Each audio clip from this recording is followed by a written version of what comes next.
Bharatiya Janata party Balotra जिले द्वारा आयोजित आज इस प्रेस वार्ता में यहाँ उपस्थित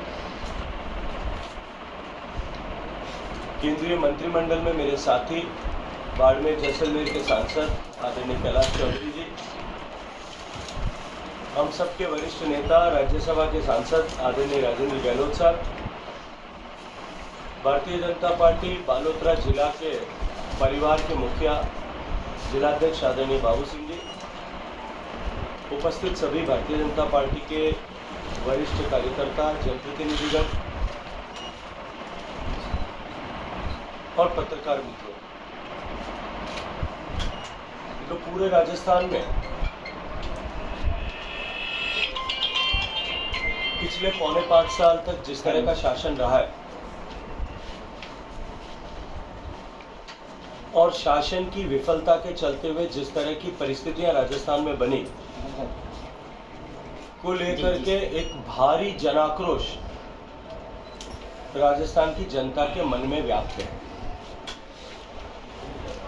भारतीय जनता पार्टी ने पूरे 4.5 साल तक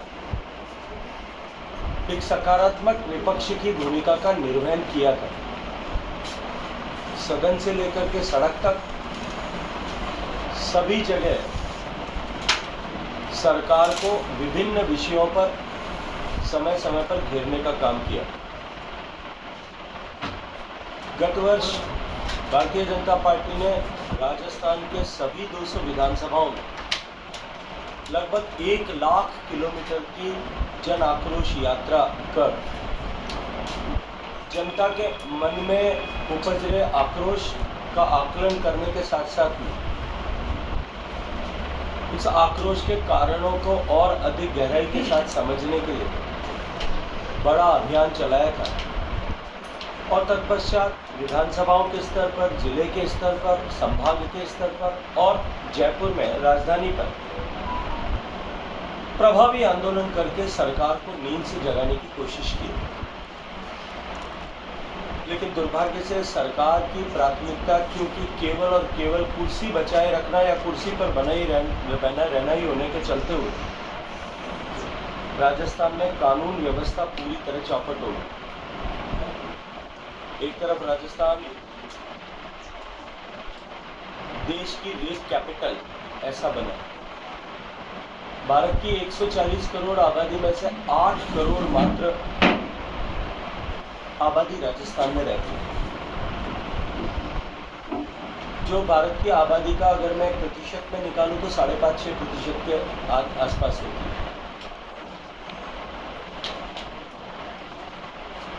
5.5% आबादी के होते हुए राजस्थान में देश में होने वाली कुल बलात्कार की घटनाओं में से 22% घटनाएं केसेस राजस्थान में रजिस्टर हुई, जबकि पहले राजस्थान की न तो ऐसी तासीर थी न ऐसी संस्कृति थी।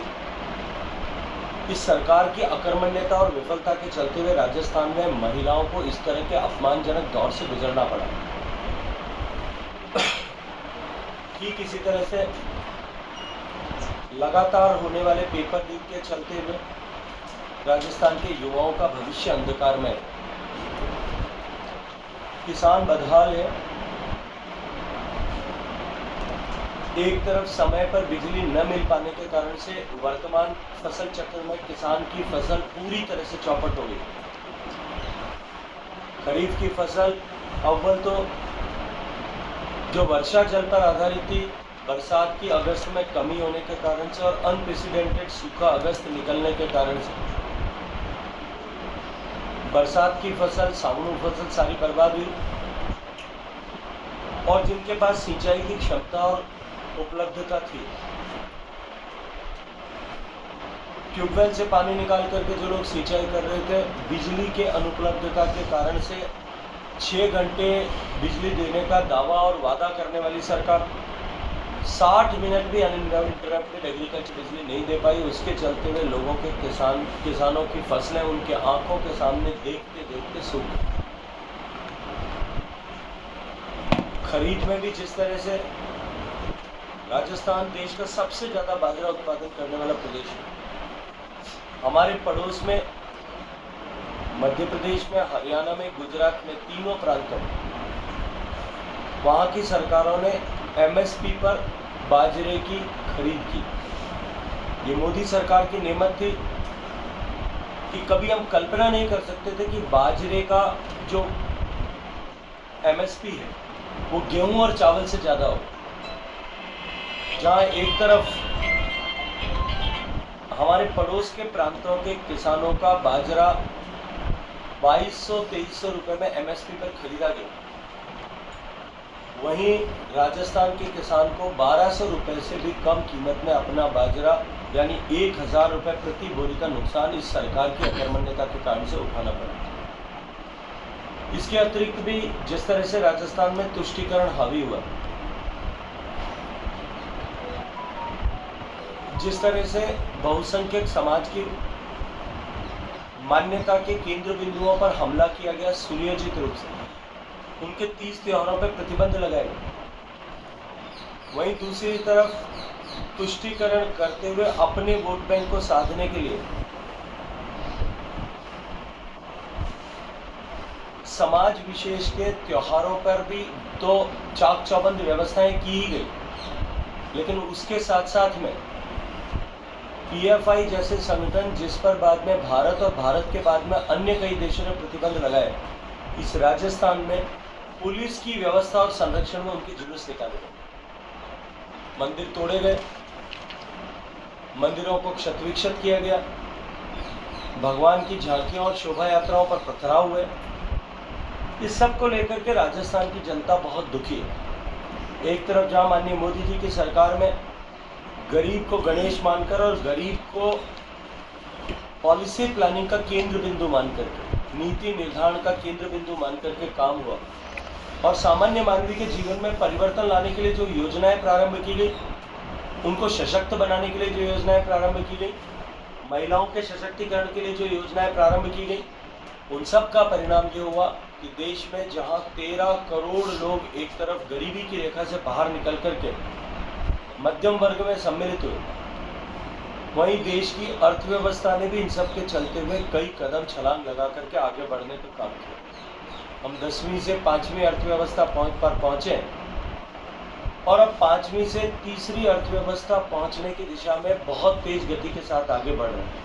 हम गर्व के साथ में कह सकते हैं कि कोरोना के बाद में उपजी हुई परिस्थितियों में जहां वैश्विक मंदी का दौर था और पूरी दुनिया की सभी बड़ी अर्थव्यवस्थाएं आज भी उस मंदी के दौर से गुजर रही है, जूझ रही है, तब भारत एकमात्र ऐसा देश है जिसने न केवल मंदी पर काबू पाया, न केवल महंगाई पर काबू पाया, अपितु माननीय मोदी जी के नेतृत्व में जिस तरह से देश की सरकार ने वित्तीय प्रबंधन किया, समग्र रूप से सभी वर्गों को एक साथ सहयोग कर उनके संतुष्टिकरण के लिए काम करना और उनका हैंड होल्डिंग उस कठिन परिस्थिति में करना, हाथ पकड़ करके सहारा देना, चाहे वो गरीब 80 करोड़ लोगों को भोजन निःशुल्क देना हो, रेडी पटरी पर काम करने वाले ऐसे छोटे छोटे हमारे उद्योजक, कोई सब्जी बेचता होगा, कोई जूस का ठेला लगाता होगा, कोई और किसी तरह का छोटा सा काम करता होगा, उन सबको स्वनिधि योजना के माध्यम से सहयोग करना। भारत की अर्थव्यवस्था की बैकबोन एमएसएमई सेक्टर, जिसका बहुत बड़ा काम भी यहाँ बालोतरा में भी है, बिना एडिशनल कोलेटरल सिक्योरिटी के, बिना कुछ भी एडिशनल रहन रखे देश में 4.5 लाख करोड़ रुपया एमएसएमई को कोरोना के समय में एडिशनल फंडिंग के रूप में उस समय में दिया गया। सरकार ने जिस तरह से वित्तीय प्रबंधन उस दौर में किया, अपने टैक्स का में कटौती की,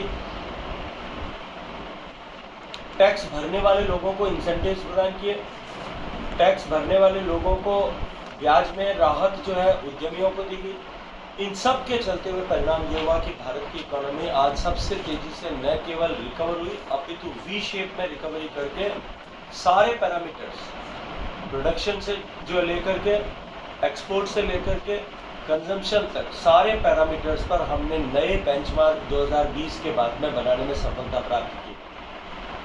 भारत तेज गति से आगे बढ़ रहा है, लेकिन राजस्थान पिछले 4.5 साल में जहां था वहां से कई कदम पिछड़ करके निचले पायदानों पर पहुंच गया। सरकार की योजनाओं के इम्प्लीमेंटेशन में भी राजस्थान फिसड्डी साबित हुआ है। ऐसे में भारतीय जनता पार्टी ने पूरे प्रदेश में परिवर्तन की आंधी को खड़ा करने के लिए 4 कोनों से 4 यात्राएं प्रारंभ की। पहली यात्रा पार्टी के राष्ट्रीय अध्यक्ष माननीय जगत प्रकाश जी नड्डा के सानिध्य में सवाई माधोपुर के त्रिनेत्र गणेश मंदिर से प्रारंभ हुई। भगवान गणेश की आराधना करके उस यात्रा को प्रारंभ किया। दूसरी यात्रा सुदूर वनवासी अंचल में डूंगरपुर जिले में आदिवासियों के बड़े तीर्थ बेनेश्वर धाम से शुरू हुई। तीसरी यात्रा हमारे पश्चिमी राजस्थान में, जो यात्रा आज आपके शहर में है, सामाजिक समरसता के प्रणेता बाबा रामदेव जी के पवित्र स्थल रामदेवरा से प्रारंभ हुई। और चौथी यात्रा पंजाब के सीमा पर हनुमानगढ़ जिले में गोगा मेडी से केंद्र से प्रारंभ हुई। चारों यात्राएं, लगभग सभी यात्राएं 50 विधानसभा में जाएगी और 50 विधानसभाओं का दौरा कर लोगों के मन में जो आक्रोश है, उस आक्रोश को परिवर्तन के संकल्प में परिवर्तित करने के लिए काम करेगी। जिस तरह का रिस्पॉन्स इन यात्राओं को मिल रहा है, मैं क्योंकि पहले दिन से यात्रा का साक्षी रहा हूँ। माननीय नड्डा जी के साथ में जब यात्रा प्रारंभ हुई थी, मैं और माननीय कैलाश जी उसमें साथ थे। जब दूसरे दिन की यात्रा बेनेश्वर से प्रारंभ हुई थी, तब भी मैं उस यात्रा के साथ रहा।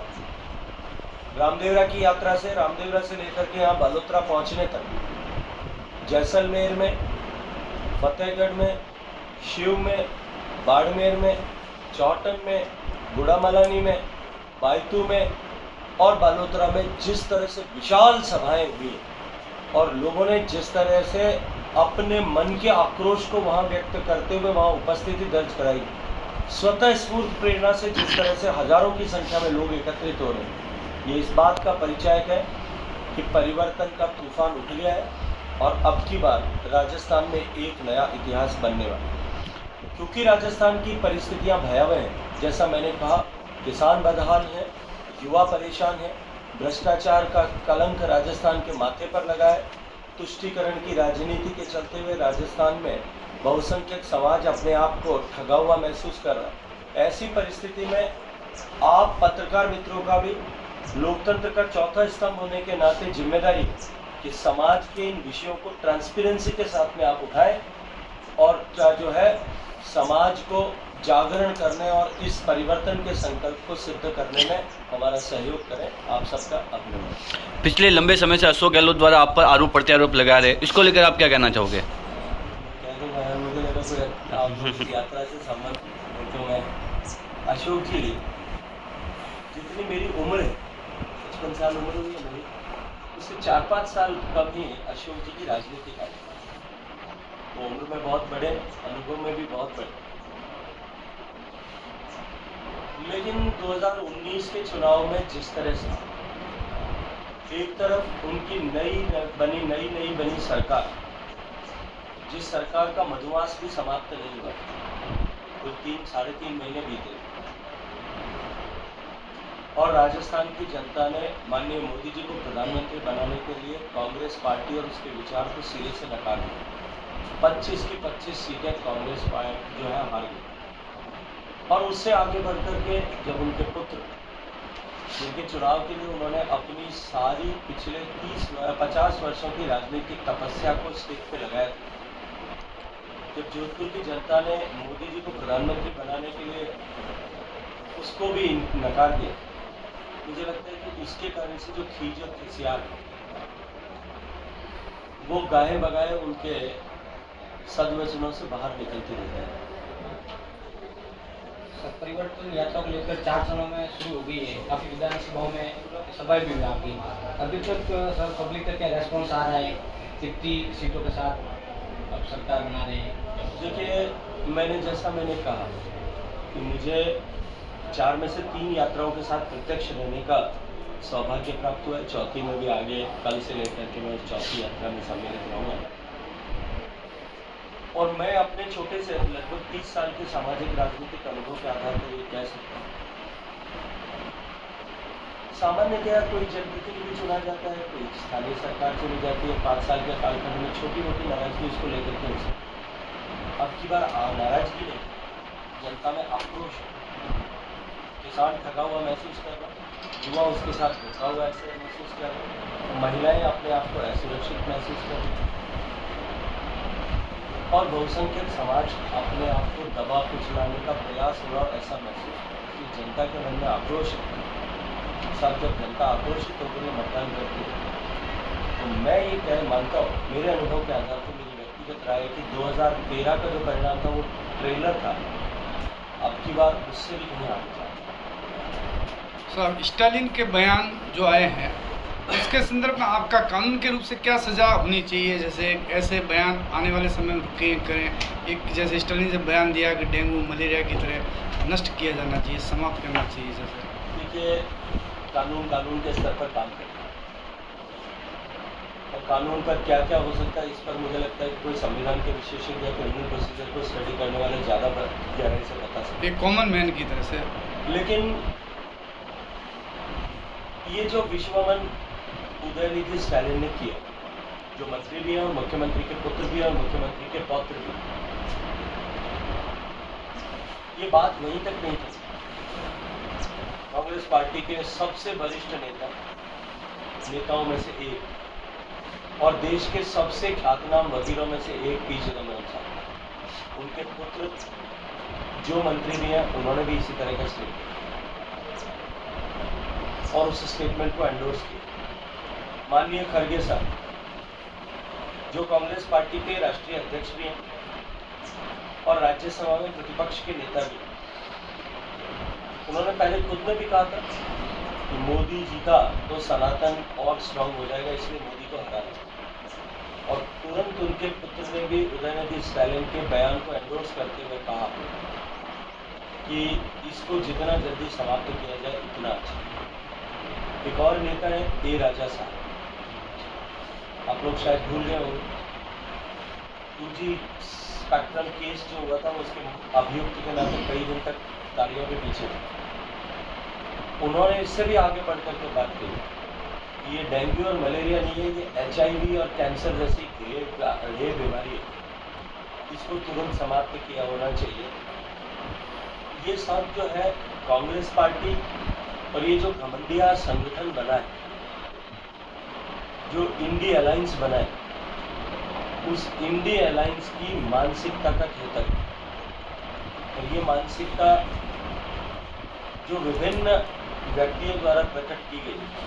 मेरा प्रश्न आपके माध्यम से कांग्रेस पार्टी के नेताओं से ये, मैं आपसे आग्रह करूंगा कि अवसर मिले तो अवश्य पूछिएगा, अवसर मिलेगा कि नहीं मिलेगा मुझे पता नहीं, मिले तो अवश्य पूछिएगा कि आपका कांग्रेस पार्टी का इस पर क्या स्टैंड। एक तरफ उनके युवराज पैंट बुशर्ट के ऊपर जनेऊ पहन करके अपने आप को हिंदू घोषित करने की कोशिश करते हैं, शिवालय में उल्टे बैठ करके और शिवलिंग पे जल चढ़ाने का अभिषेक करने की कोशिश करते हैं और अपने आप को हिंदू बताने की कोशिश करते हैं। वहीं उनके साथी सहयोगी उनकी पार्टी के राष्ट्रीय अध्यक्ष सनातन संस्कृति जो धर्म की जय हो, अधर्म का नाश हो, प्राणियों में सद्भावना हो और जगत का कल्याण, इस मूल मंत्र के साथ में जो संस्कृति आगे बढ़ती है, उस संस्कृति की डेंगू से, मलेरिया से, कोविड से, HIV से, ऐसी बीमारियों से तुलना करना मुझे लगता है कि उनकी मानसिक बीमारी और दिवालियापन और जितनी सजा कानून देगा, मुझे लगता है कि जनता जो है देश की, उससे बड़ी सजा इस तरह की मानसिकता के लोगों को अवश्य देगा। सर, आपके मैनिफेस्टो में क्या खास ऐसा शामिल है कि गहलोत सरकार कह रही है बिजली मुफ्त दे रहे हैं, स्वास्थ्य बीमा कर रहे हैं, चिकित्सा में दे रहे हैं, फूड दे रहे हैं, राशन दे रहे हैं, ऐसा क्या है कि लोग भाजपा को वोट दे सरकार बनाने? इस तरह की सारी योजनाएं जिनकी चर्चा आपने की, मैं 2 विषय आपके सामने रखता हूँ अपनी बात समाप्त करने से। मुझे नहीं पता कि आपकी पत्रकारिता की उम्र कितनी है, या आप जो अखबार तो आपका बहुत पुराना है, लेकिन आप कितने समय से पत्रकारिता में, मुझे इस बात की जानकारी नहीं, लेकिन गुरु को मैं जानता हूँ कई साल हुए। 2013 के अखबार राजस्थान पत्रिका भी, भास्कर भी और जितने डिजिटल चैनल थे आपके उस समय, उन सबको उठा करके 2013 के मार्च से लेकर के 2013 के दिसंबर तक के देख लीजिए। इससे भी ज़्यादा घोषणाएं की गई, इससे भी ज़्यादा मुफ्त चीज़ें देने के भरोसे दिलाए, अपने आप को मुख्यमंत्री नंबर 1 घोषित करके पूरे राजस्थान के हर गली कूचे में पोस्टर छपवाएंगे, बड़े बड़े होर्डिंग लगाएंगे, लेकिन परिणाम क्या होगा? 21 सीटों पर सिमट गए। देखिए, किसी सरकार को इस तरह की योजनाओं को कब लागू करना पड़ता है सरकार के अंतिम चरण में, जब वो 4.5 साल तक डिलीवर करने में फेल हो जाए, जनता का विश्वास हो, तब मजबूरी में इस तरह की घोषणाएं की। और इन्होंने मजबूरी में आकर के इस तरह की घोषणाएं की। और अब 4.5 साल बीत जाने के बाद में वो किसान की जमीन नहीं बिकेगी, इसके लिए बिल लेकर के आएंगे। सरकार का अंतिम चरण जब चल रहा हो, तब वो पेपर लीक के खिलाफ कठोर कानून बनना चाहिए, इसका बिल जो है बिल लेकर के आएंगे। ये सारे बिल आपको सरकार के अंतिम चरण में याद आते हैं। और उससे भी ज़्यादा हास्यास्पद मुझे किसी राजनीतिज्ञ के लिए लगता है कि 15 साल जिसको प्रदेश ने मुख्यमंत्री बनने का आशीर्वाद दिया, 45 साल की उम्र में जिसको मुख्यमंत्री बनाया, वो 15वें साल के 10 महीने बीत जाने के बाद में फिर कहता है कि अब मैं 2030 का विजन के लिए लोगों से सुझाव आमंत्रित करूँ। अब जनता भी रोटी खाती है, जनता भी दाल रोटी खाती है, वो समझ में आता है। इतनी बुद्धि तो जनता में भी है कि अब आप सुझाव आमंत्रित करके क्या जनता का भला करते हो। और ये बिजली मुफ्त की बात करते हो, मैंने इतने विस्तार से कहा है कि किसान को बिजली नहीं मिल रही, उसकी फसल चौपट हो रही, घरेलू बिजली मिल नहीं रही है, 10-10 घंटे की पावर कट होती है। और ये महंगी बिजली खरीदने के मैं भी भ्रष्टाचार और घोटाला कर रहा हूँ। अन्नपूर्णा राशन का किट दे करके जिसकी आप बात करते हैं, इसी बाड़मेर जिले में अभी आप उनसे पृथक हो गए हो, हजारों घरों तक किट पहले पहुंचाए गए, फिर उसकी डिलीवरी रोक दी। जैसलमेर में 24,000 किट पहुंचाए गए, बाद में डिलीवरी रोक दी गई, क्योंकि सरकार की लेबोरेटरी में टेस्ट करने पर ही वो सारे जितने भी इंग्रेडिएंट्स उसमें थे, धनिया, हल्दी, मिर्ची और नमक, सब स्टैंडर्ड। अरे हमारे पूर्वज ये कहते थे कि नमक तो कम से कम शुद्ध रखो। अशुद्ध नमक आपके घर में बेचने का पाप किसने किया? मैं आपसे एक प्रश्न पूछता हूँ, पत्रकार मित्र भी सामान्य नागरिक की तरह सोचिए, आपके और मेरे घर में जो भोजन बनता है उसके इंग्रेडिएंट्स मार्केट में शुद्ध बिके, मिलावटी सामान न बिके, इसको रोकने की जिम्मेदारी किसकी है? सरकार की जिम्मेदारी। कोई एक महाजन अगर सड़क पे बैठ करके दुकान चलाता होगा, कोई व्यापारी छोटी दुकान चलाता होगा, वो अगर कोई धनिया मिलावटी बेच दे और उसके अगर घर पे जो है दुकान पर रेड हो, सामान सीज हो और सीज होने के बाद में नकली पाया जाए, उसको उठा करके जेल कौन बेचता है? गहलोत साहब फोटो लगा करके खुद का, और धनिया गधे की लीद मिला हुआ धनिया बेच रहे, हल्दी सब स्टैंडर्ड बेच रहे, मिर्ची बेच रहे हैं। आप सबने वीडियो देखे होंगे किस तरह की मिर्ची आ रही है, नमक मिलावटी बेच रहे हैं, उसके बाद में टेस्ट नहीं हुए, तो उसके बाद में जितनी चीजें सब कचरा बेच रहे हैं, और उसके खिलाफ कोई क्रिमिनल प्रोसीजर में कार्रवाई क्यों नहीं हो रही?